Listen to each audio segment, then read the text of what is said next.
Bwana Yesu asifiwe sana.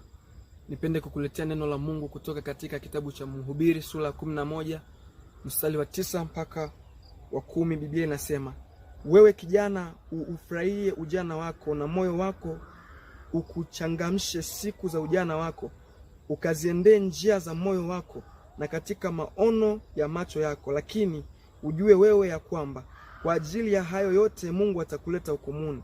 Kwa hiyo ondoa majonzi moyoni mwako, nawe uondoe ubaya mwilini mwako, kwa maana ujana ni ubatili na utu uzima pia. Bwana Yesu asifiwe sana. Sulemani anasema kwamba ewe kijana ufurahie ujana wako na uburudishe moyo wako, lakini tambua kwamba mwisho wa siku Mungu atakuleta hukumuni. Bwana Yesu asifiwe sana. Na ndio maana anasema, kwa hiyo majonzi ya moyo ni mwako nawe uondoe, na ubaya mwilini mwako uondoe, kwa maana ujana na utu uzima pia vyote pia ni ubatili mtupu. Bwana Yesu asifiwe sana. Kwa hiyo imetupasa kuishi maisha ambayo ni sahihi, maisha ambayo ni ya kumpendeza Mungu, kwa maana kila kitu katikati ya ulimwengu ni kinapita. Bwana Yesu asifiwe sana. Huyu Sulemani baada ya kuyachunguza mambo yote na kuyafanya mambo mengi, akagundua kwamba kila kitu ni ubatili mtupu. Ndio maana anasema uzee na ujana vyote vinapita.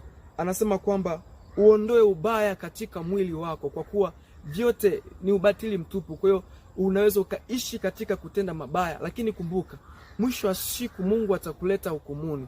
Na kumbuka kwamba Mungu atahesabu haki kwa kila mmoja mmoja kwa kadiri ya maisha yako, na kwa kadiri jinsi ulivyoishi ndivyo ijala yako utakavyopokea. Bwana Yesu asifiwe sana.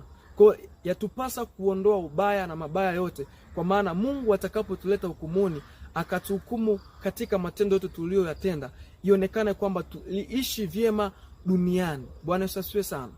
Kwa pamoja na kujifurahisha kote, Sulemani anasema kwamba vitu vyote ni ubatili mtupu.